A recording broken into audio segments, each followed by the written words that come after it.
Here's how a convicted felon, an alcoholic, and an obese man found recovery, beat the music industry, took over the internet. He also challenged his own demons in the process, and he made it to the Grand Ole Opry in flannel and Air Force Ones. This story of Jason DeFord, AKA Jelly Roll, is an amazing story.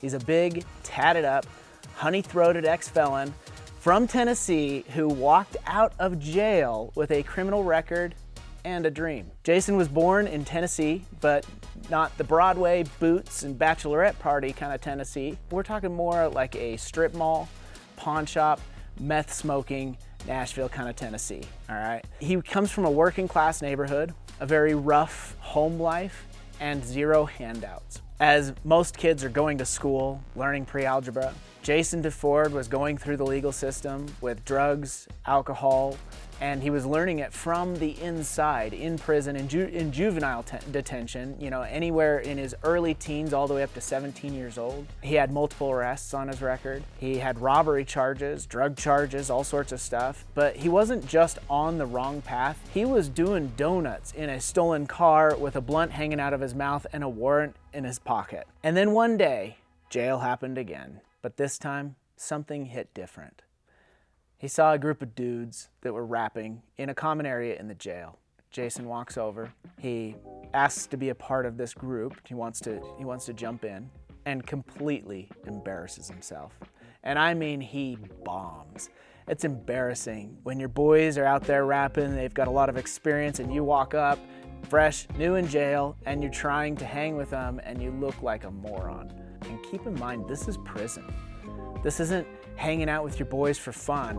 This is a very rough, tough, difficult place to survive where friendships mean everything. It could quite literally be life and death, depending on who you're friends with in jail. Even though he was absolutely humiliated, something sparked within him. There was something different about this experience. It lit a fire in his soul. And even though he couldn't find the hook, he was hooked. He started writing rhymes in his prison cell. He started to put his pain to paper. This wasn't for clout. This wasn't to commiserate his life. No, this was for survival. This pain was therapy to a beat. He wrote about addiction. He wrote about his struggles through his childhood. He wrote about being broken, and that resonates with people. And when he finally got out of jail, he didn't go back to the same stuff that always put him back in jail. No, this time was different. He put the struggle to paper and he made an album. An independent, no label backing him kind of album, which is very difficult in the music industry to become successful. He had no budget, he had no plan, but he knew that he had to get this out of him and onto paper, and that paper into music. He played every dive bar, every bowling alley that would take him, anywhere where he could play, he would play. And oftentimes they would pay him in maybe drinks or sometimes nothing at all. He would drive hours just to make it to a gig that would pay him nothing at all. He worked tirelessly. He had a dream and he was going to capture it. Then came the song that cracked the sky open for Jelly Roll. It was called Save Me. This song is a stripped down, emotional, raw ballad that covers the difficulty that people go through in life. I think everybody can relate to this song, which is why it became such a massive success. There was no auto-tune, no flashy, TikTok video that this was. This was just raw, and people felt it. Like millions of people felt it. Addicts, survivors, moms, dads, everybody felt it. Anybody who screamed into a pillow and said a prayer felt it. That song didn't just put Jelly Roll on the map, it made him famous. But success didn't change who he is. That's the beautiful thing about this story. It clarified him. He didn't buy a mansion and disappear. He bought a tour bus and stuffed it full of felons. Every person on his staff has a record of some kind, either a criminal record or an addiction or both. Why, you might ask? Because Jelly Roll got a second chance in life, and he found it his mission and purpose to give everybody else a second chance in life. He speaks at juvenile detention centers now. He goes to schools and auditoriums and anywhere where children could hear him speak, understand his message, and change the path that they are on. He goes to Congress and testifies in front of them about the fentanyl crisis like some kind of tattooed Southern Avenger, but he's not a politician. He's not even polished. He's just somebody who speaks, and when he speaks, people listen because he's real. His wife, Bunnie, rides shotgun with him through it all in this campaign to turn pain into purpose. She's at his side. She's his co-conspirator. She might even be his Bonnie to his Clyde. She was there from the very beginning. As a matter of fact, before he was even famous, and he was still performing in, dive bar kind of places for generally nothing. She met him, they became friends through a mutual friend, and things started to take off from there. And a lot of people think that Bunnie is a gold digger because he's famous now, obviously, and she's beautiful and he's overweight. But she was there from the very beginning. She was actually helping financially support him while he was still making no money for gigs. She has been through thick and thin with him and was there for his success when Save Me took off. So if you've ever doubted yourself, you've ever felt worthless, broken, or like you're not enough, Jelly Roll's going to speak to you. And that is why he has such a loyal fan base. Now he stands on stages of places that probably would judge a guy like Jelly Roll. The Grand Ole Opry, the CMT Awards, Lollapalooza, all sorts of places that wouldn't normally, or at least you wouldn't think, would normally be accepting of a guy like Jelly Roll.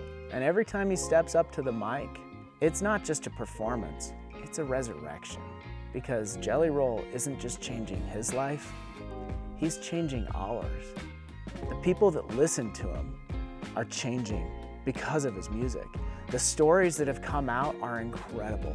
Letters that have been written to him about people in prison or drug addiction or some kind of very difficult situation in life, changing because a song touched them so much that they decided to make that decision to change their path in life and chase it.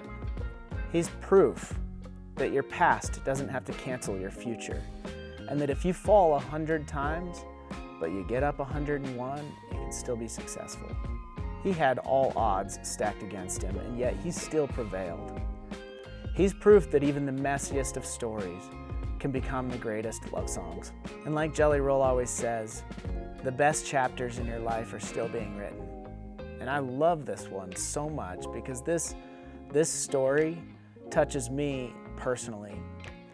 I have recovered from drug addiction, and the way I would phrase it is I'm still in recovery. It's never a destination that you get to, it's a journey. And Jelly Roll has done such a phenomenal job of telling that journey, of talking about the difficult things that he's been through, and he's so relatable. And I think that's why it resonates with so many people. I didn't know how I could live without drugs. Like, that was a literal thing I couldn't figure out. How do you live without drugs? How do you spend even one day sober, let alone the rest of your life? So it was really powerful for me. Jelly Roll's story really resonates with me because he sings about a lot of that kind of stuff. Save Me is an incredible song, I think, for anybody. I think most people through life have been in a difficult position, but for me personally, there were times I wasn't sure if I would see tomorrow. I wasn't sure if I would even be able to find love, have a family, have kids. Redemption can happen, and it happened for Jelly Roll, it happened for me, and it can happen for you. I now have 3 kids, 2 beautiful daughters and a son. My wife is amazing. She's my rock. She's the Bunnie to my Jelly Roll, and I'm so grateful for her. Redemption is possible for everybody. It's not just for famous people. It's for everybody.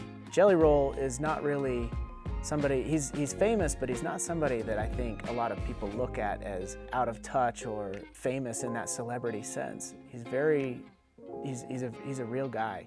He's very down to earth, and people relate to him. So if you're stuck in that difficult spot, it might not be addiction. It could be something else. It could be emotional pain. You lost love. You lost somebody in life. It could be anything. But redemption is possible, and time has a way of healing things if you get yourself on the right path. So just like Jelly Roll, go out there and make your pain your purpose. Never let your past cancel your future. Thank you.